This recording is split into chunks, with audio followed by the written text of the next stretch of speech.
Buenas, señores roleres. Estamos una vez más acá en Mates y Dragones con el señor, el Máster de Master, Rey de Reyes, Dios de Dioses, Manuel Cabeza Rivarola. ¿Cómo le va? El mismísimo le habla, señor Tobias Culazo. El que viste y calza, como quien dice. Así es.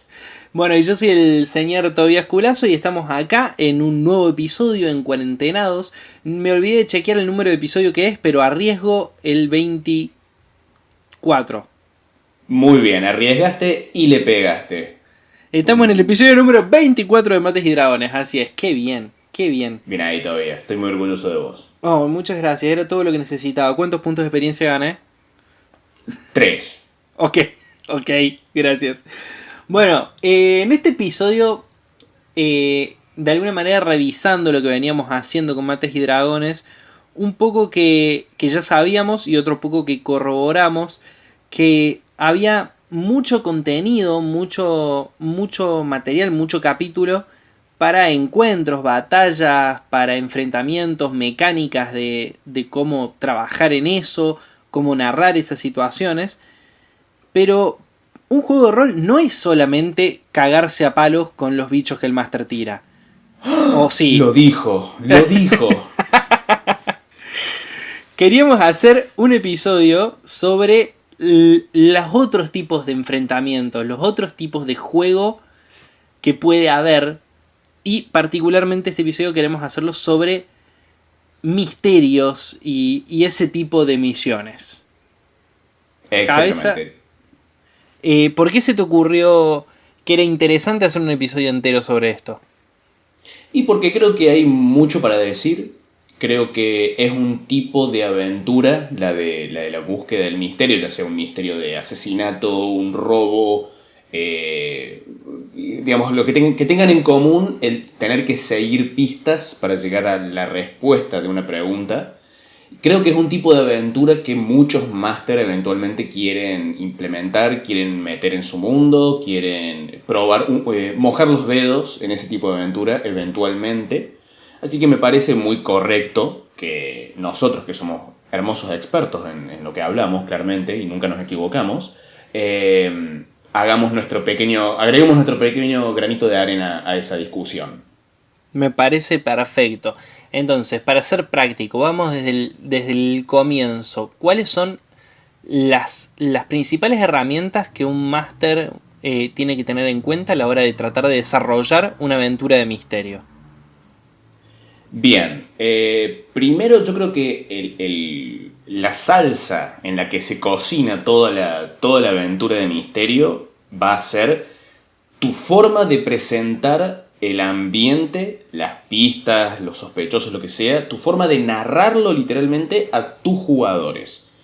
Que va a variar no solamente por tu estilo, va a variar también sobre la información que quieras que resalte frente a sus ojos, entre comillas, a los ojos de los personajes, y también la forma que tienen ellos, desde el sistema, la forma mecánica que tienen ellos para interactuar con el mundo, para detectar pistas, detectar información, hacer las conexiones, etc.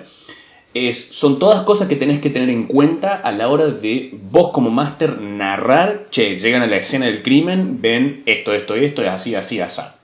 Bien. Creo que la forma de hablar con tus jugadores y de presentar esa información frente a ellos es, para mí, la línea clave de toda la aventura. Te hago una consulta. ¿En qué punto esto es un desafío para los personajes y en qué punto un desafío para los jugadores? ¿Por qué hago esta pregunta?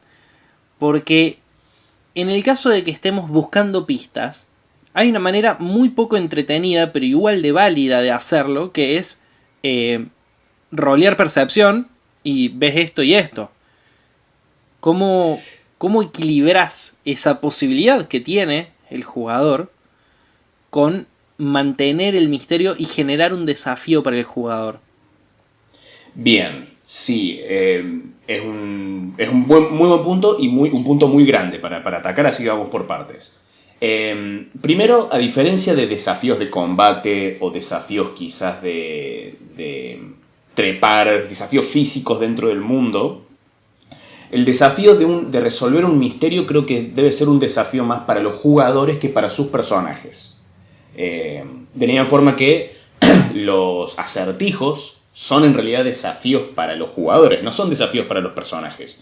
Entonces creo que tener en cuenta esa filosofía a la hora de diseñar tu misterio, esa filosofía de no estoy acá para desafiar tanto a los personajes de ellos, a Cara, tu maga, sino estoy acá para desafiarte a vos, Tobías, para que vos, Tobías, a través de Cara, resuelvas este misterio. Creo que es muy importante entender eso, porque te ayuda mucho a informarte sobre qué cosas incluir en la aventura y cómo incluirlas.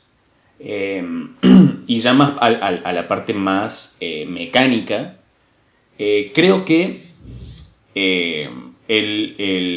la aventura de misterio resalta uno de los mayores desafíos de juegos de rol en general, que es la de, bueno, ¿cómo hago para presentar información física en el mundo? O sea, una pista, por ejemplo, un manchón de sangre de la pared, y que lo vea el jugador y que no necesariamente sea a través de una tirada de percepción, sino que el jugador ya sepa que está ahí. ¿Cómo reconcilio lo que yo sé que está en la habitación con lo que el jugador sabe que está en la habitación?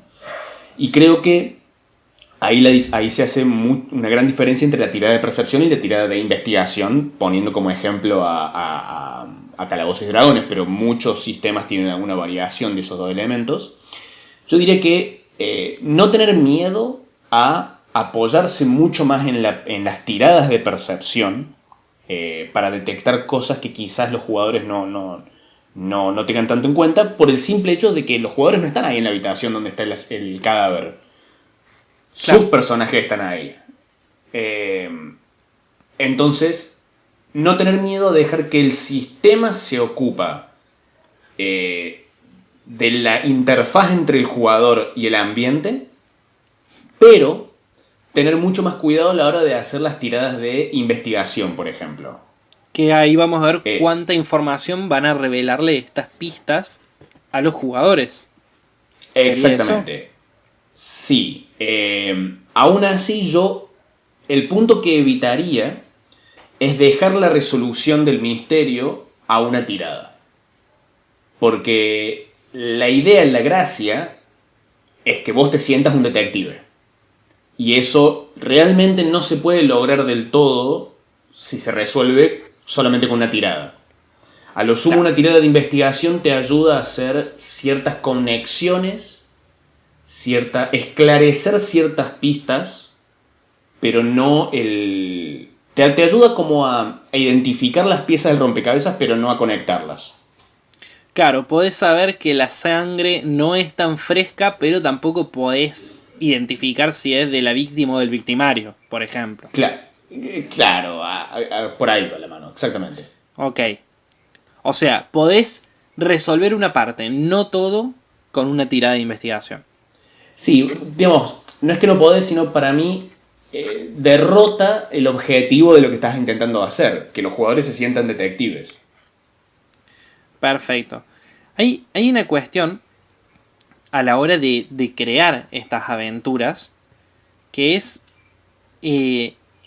cómo creo un misterio lo suficientemente interesante y cómo adapto algo sin que el cliché que tanto abrazamos en este podcast y en la masteriada sea súper deducible. ¿Cómo hago para no caer en el lugar común? Para que los jugadores no se den cuenta de hacia dónde tienen que mirar o apuntar para resolverlo rápido. ¿Cómo creo esa ilusión de una complejidad tal si yo no soy un escritor? Creo que la clave viene en los consejos comunes que uno encuentra a la hora de diseñar estas aventuras, que es la de nunca presentás una sola pista. Siempre en el ambiente, en el lugar que estén explorando, con la gente con la que están hablando, van a encontrar, creo que hay una regla, o no es una regla, pero es un consejo sobre los jugadores entran en la escena del crimen y van a encontrar 3 pistas. Sí o sí. sin tiradas, sin nada. 3 pistas, de las cuales algunas inclusive pueden ser falsas o engañosas o que en realidad no van a ningún lado. Y además, como máster, podés plantar otras pistas que quizás sí dependan más de ciertas tiradas, de una tirada de medicina, una tirada de percepción, etc. Pero en principio, presentarles, darle muchas piezas ya a los jugadores de entrada. Entonces, al hacer eso tan rápidamente, le sacas un poco de importancia a cada pista individual. Entonces un jugador no va a decir, mirá, yo justo encontré esto tirado en el piso atrás de acá, del armario, gracias a mi tirada debe ser importante. Si le presentas 3 pistas de una, no van a saber bien cuál es importante, entre comillas, si es que hay una importante. Durante el desarrollo de la aventura de este misterio, si llegan a encontrar varias pistas falsas que los llevan a ningún lado, van a decir, no, tenemos que ponerle un poco más de pila a esto porque claramente la respuesta no es tan obvia y no es una línea recta hacia el fin del misterio. Está muy bueno esto que decís de por ahí el complejizar el enigma puede ser simplemente agregar cosas que no lo resuelvan. ¿Estoy entendiendo bien? Exactamente. Por eso, a ver, las mejores películas o libros o historias de los típicos misterios de asesinato tienen muchos sospechosos, de los cuales varios tienen motivo para haber matado al tío rico, y sin embargo el asesino es uno solo. Claro. Entonces, aplicar esa filosofía al mismo diseño de la aventura me parece importantísimo si querés realmente venderles a tus jugadores el hecho de que están investigando un misterio. Que una no es entrar como me estoy trabando mucho, entrar a la escena del crimen, encontrar una pista, que es la que te lleva a la siguiente escena, donde vas a encontrar una pista. Claro, no hacer algo lineal. Exactamente. Está bueno porque aparte responde un poco a lo que sería el espíritu del juego del rol, que es no tengamos una aventura lineal, no tengamos algo que nos lleve del punto A al punto B, sino que realmente existe la posibilidad esto del mundo abierto en el cual yo me pueda mover. Y esto que decís, que yo no lo había pensado, es clave lo de las pistas falsas, porque se apoya completamente, o sea, le da apoyo completamente a la idea de un mundo real, de un mundo cierto. Sí, va a llevar a situaciones también más variadas, y ni siquiera es solamente plantar una pista verdadera con pistas falsas, sino capaz muchas pistas que te llevan al mismo lado en realidad, o que te hacen hacer como desvíos, atajos, ese tipo de cosas a lo largo del flujo de la aventura. También es una muy buena oportunidad para empezar a pensar, bueno, ¿cómo hago para incluir al jugador que está interpretando un bárbaro? ¿Cómo hago para incluir al bárbaro en el grupo? Ahí quería llegar justamente, porque es la situación en la que estoy actualmente. Imaginé a mi personaje en esta aventura y lo primero que pienso es, tenemos que poder interrogar a alguien por lo menos. Exactamente, sí. El bárbaro necesita la oportunidad de ser el grandote, el Groot del grupo que le mete el pecho a los sospechosos. Capaz uno de los principales sospechosos vive en una parte medio peligrosa de la ciudad y hay que medio hacer alguna pelea para poder llegar a él, o quizás hay que impresionar a algún noble que le gusten los gladiadores para poder sacarle un poco más de información. Con la idea de poner muchas pistas que vayan a diferentes ramas de la historia, vamos a decirle, te da también la oportunidad de poder meter situaciones variadas donde puedas incluir a los otros jugadores, a los otros personajes que quizás no tengan un rol tan obvio dentro de ese grupo de investigación. Bueno, y acá me surge otra duda, porque así como estamos viendo cómo incluimos a los jugadores cuya base es golpear cosas, ¿cómo hacemos para que no sea una aventura exclusiva del bardo o del pícaro? Justamente incluyendo estas situaciones extra, para poder llegar al sospechoso hay que cagarse a trompadas con alguno en el camino, para poder identificar, para poder pedirle al druida que identifique el veneno que usaron en la víctima. El druida del grupo tiene que intentar dialogar con él, quizás hacer alguna pequeña misión para poder pedirle que identifique ese veneno. Muchas ramas que puede adoptar tu aventura para que por más que el núcleo sea resolver un misterio, siga teniendo elementos y sabores de un D&D clásico, digamos. Igualmente, yo me he sorprendido varias veces a la hora de diseñar la aventura de que el personaje que juega el bárbaro también se remil prende a intentar revolver las habitaciones para encontrar pistas, a hablar con la gente. Entonces, tampoco subestimar la flexibilidad que puede llegar a tener un jugador para poder incluir su personaje en una aventura de este tipo. Claro, claro, sí, eso también va a depender mucho del jugador y también va a depender mucho del personaje que se haya creado y a su vez de sus capacidades para interpretarlo. Porque también está eso, que no es un elemento menor y creo que lo hemos hablado en algún episodio de cómo juegan los jugadores sus personajes y pueden o no mantenerse al margen ellos mismos. Uh-huh. Sí, Pero y si estás en presencia de un jugador que quizás no tenga tanto no sea tan proactivo a la hora de incluirse en una historia, bueno, el máster de la mesa lo va a conocer mejor, pero quizás una buena forma es algo que inclusive aconsejo para cuando estás tratando con cualquier jugador que quizás tenga algún problema para meter a su personaje bien en la historia, es incluir sospechosos en este caso, que lo miren al bárbaro y de repente se le paren, lo agiten con algo. Che, ¿qué haces acá? No hablo con este que tiene cara de idiota. Provocarlo para intentar que sea bárbaro por un momento. Incluir situaciones explícitas como para atraer un poco a ese jugador que quizás no está encontrando la forma de meterse tanto en esta aventura. otra buena idea para eso, incluso para el jugador tímido, no digo que esté interpretando un bárbaro, sino simplemente que no esté participando mucho, puede ser tratar de incluir en el misterio cosas que tengan que ver directamente con su personaje.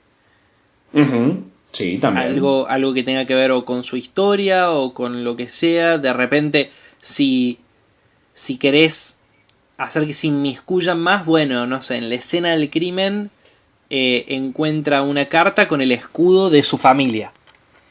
Exactamente. Entonces decís, bueno, acá hay algo más, algo que tiene que ver con mi personaje, quiero jugar más esto.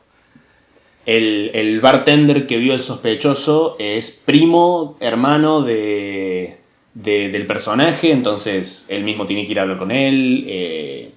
El dueño del burdel donde ocurrió el asesinato es un viejo rival del mago, entonces va a haber cierta tensión ahí, quizás inclusive toda una sesión dedicada a intentar resolver esa rivalidad para poder resolver el misterio.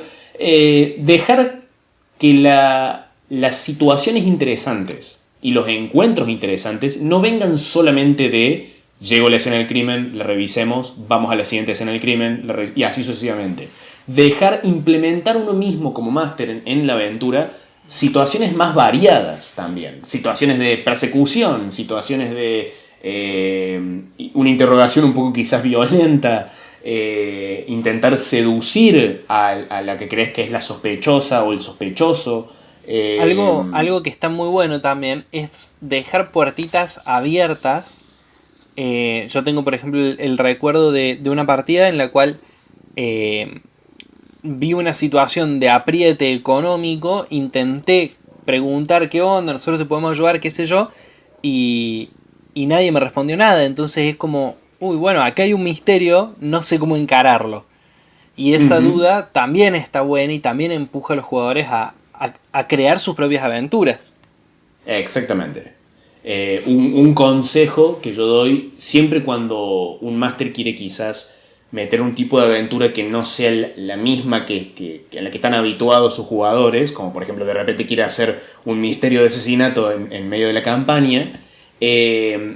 Por lo general, si los jugadores no están habituados a ver eso en la campaña, capaz van a tardar un poco más en reaccionar, ¿no? O capaz no, ni siquiera van a estar del todo seguros qué es lo que vos estás queriendo lograr como máster. Capaz no identifiquen, che, acá es una aventura de misterio y asesinato, podemos ir a intentar resolver un misterio. Entonces yo creo que si uno está queriendo incluir, no solamente para misterio, sino un tipo de aventura que no vaya con lo habitual, tiene que ser un poco más, entre comillas, agresivo, un poco más explícito, un poco más, se les acerca el guardia y les dice explícitamente, grupo de aventureros, necesitamos que resuelvan este misterio. Los sospechosos son tal, tal, tal y tal. Capaz no tan explícitamente, pero ser un poco más obvio, me parece.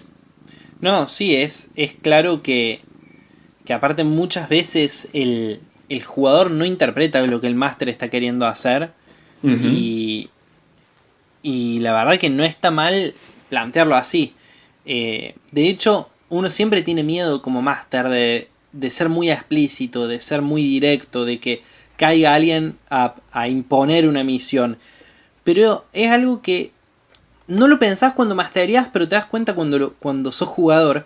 Es algo que a veces hasta agradeces, decir que la misión me llueva a veces. Sí, Yo no me exactamente. voy a oponer, no quiero estar resolviendo yo todo el tiempo hacia dónde ir. Uh-huh. Y esa también es una de las principales razones por las cuales digo que los jugadores lleguen y ya haya 3 pistas explícitas, porque eso también ayuda mucho con el ritmo, ya le estás dando algo de entrada para hacer, para pensar, para intentar resolver. Claro, que capaz que si se van ahí mismo, con esas 3 pistas pueden empezar, no hace falta que se queden una hora de juego eh, tirando checks de investigación. Exactamente. Lo cual me hace acordar un consejo muy cortito. Nunca, pero nunca, pongan una pista esencial atrás de una tirada de dados. O sea, que si uno como máster está diciendo solamente pueden resolver este misterio o pueden avanzar en el misterio si hacen una tirada de medicina suficientemente alta, eso está mal. Eso Perdón, está está muy mal. mal.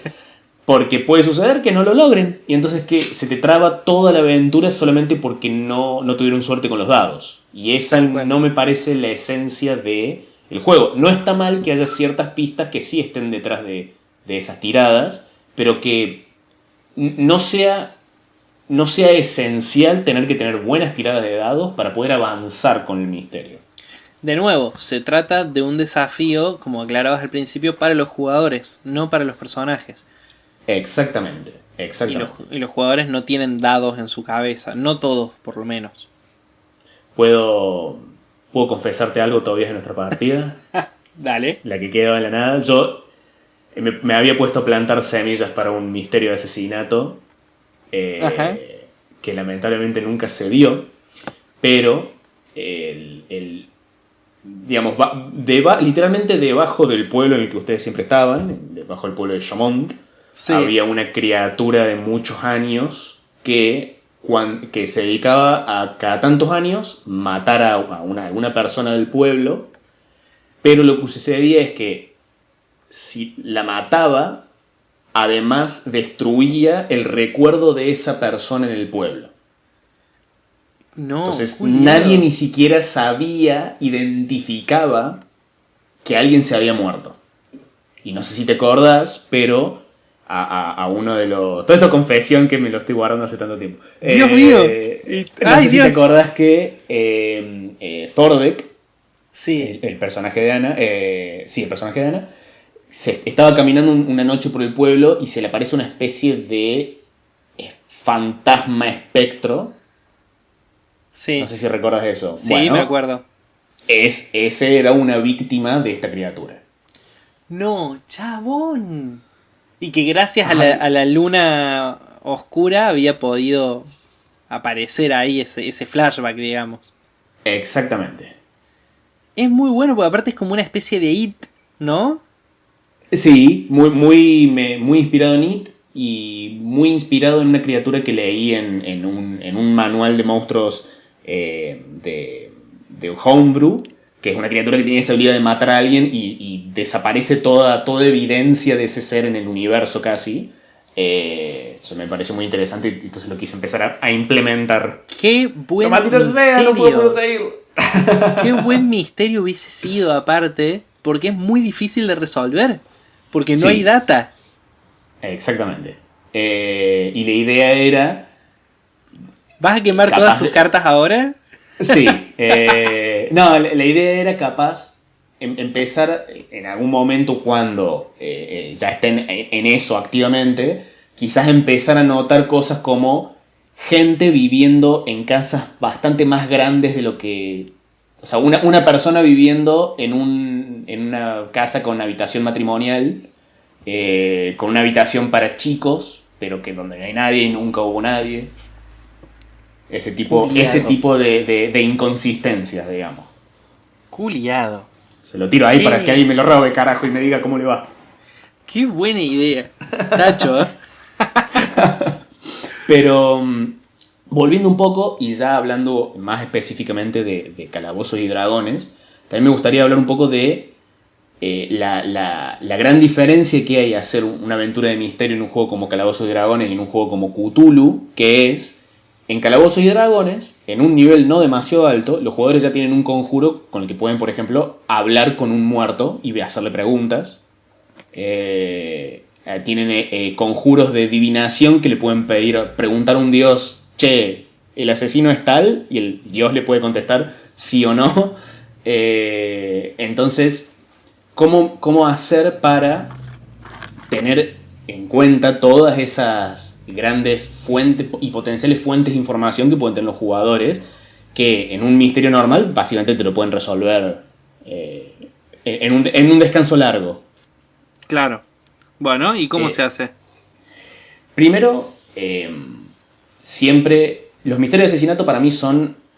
cuando los implementás en Calabozos y Dragones, tenés que tener muy en claro qué nivel son los jugadores y a qué conjuros tienen acceso.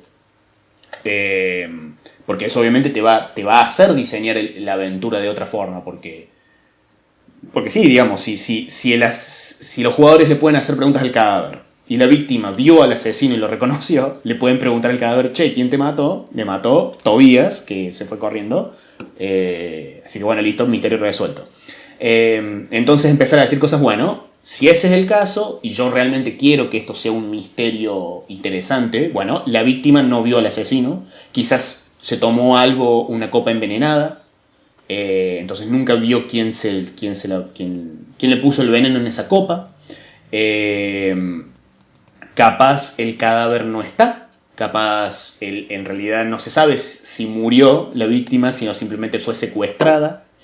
Y a medida que los jugadores van subiendo de nivel, cada vez tienen más conjuros que les permiten resolver este tipo de cosas.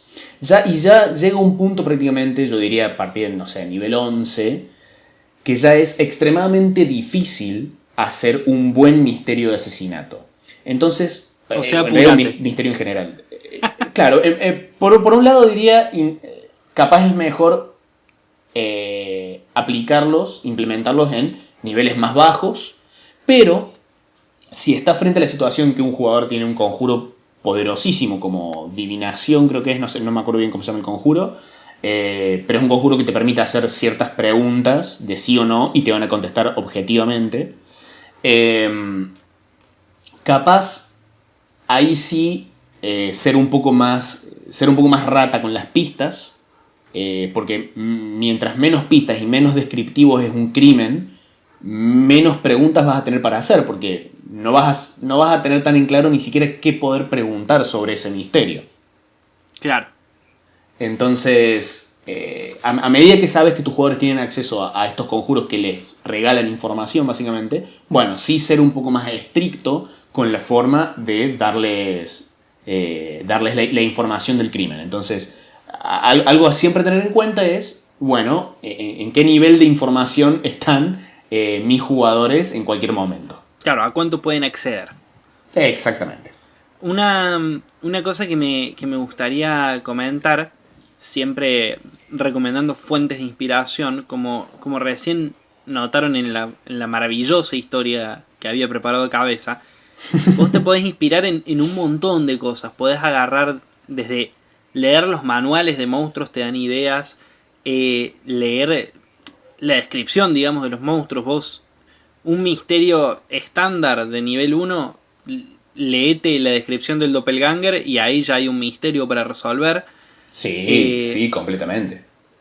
Después eso, literatura como Stephen King, como Sherlock Holmes, cualquiera de esas series. E incluso hay una aplicación, un jueguito de enigmas que se llama Dark Stories. No lo conozco. Es para... ¿Viste esos juegos en los cuales yo te presento una situación y vos me vas haciendo preguntas de sí o no para averiguar qué pasó? Ah, sí, me encantan. Bueno, tienen 1000 de esas, entonces vos podés ir sacando ideas de ahí. Y son cosas que le buscan la vuelta para hacer muy enigmático una situación X. Exactamente. Y eso está muy bueno porque aparte, por ejemplo, las Dark Stories justamente arrancan mostrándote la escena final. Cómo quedaron las cosas. Exactamente. Y hay que intentar reconstruirla a partir de inventar preguntas que te vayan llevando bien por el misterio. Sí, esa práctica me parece zarpada. La inspiración de otras obras de ficción, como siempre, háganlo. No es robo si sale bien. Esa es la mejor filosofía. En el contexto de D&D, como de vuelta, el mismo consejo para muchos otros tipos de aventuras. Aprovechen que es D&D y metan grandes elementos mágicos a la historia. Sí, los jugadores pueden hacerle una pregunta a un cadáver, pero capaz el asesino también es un hechicero, clérigo, etcétera, muy poderoso, que también tiene acceso a magia muy interesante. Entonces, el asesino se transformó en el hermano de la víctima y lo acuchilló. Entonces el cadáver dijo, me mató mi hermano. Claro, entonces, sí, también apoyarse en eso. También podés jugar con... Si te gustan las series o esas cosas de asesinatos, también puede haber algo genial que nunca he visto en una partida. Es un asesino serial que presenta las víctimas a lo, no sé, Hannibal. O ese tipo de cosas, teniendo un real acceso. Cosas como cualquier cuento de Stephen King que vos decís, esto es magia. Exactamente. Sí, estamos en un mundo que tiene magia. ¿Qué querés? Sí. Apoyarse, pisar bien, pisar fuerte en la base mágica que tiene D&D, porque tus jugadores también van a tener esa base, también van a tener esas herramientas. Entonces, aprovechar, digamos, los misterios interesantes también tienen que estar más o menos al nivel, entre comillas, de los jugadores. Si no, como en un calabozo poblado solamente de goblins para un grupo nivel 20, va a ser extremadamente aburrido.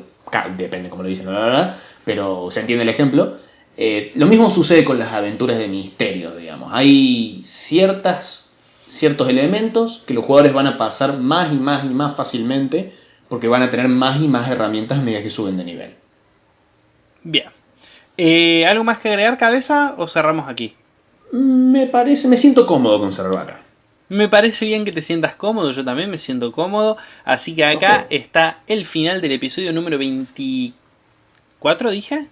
Así es, y le pegaste de hecho.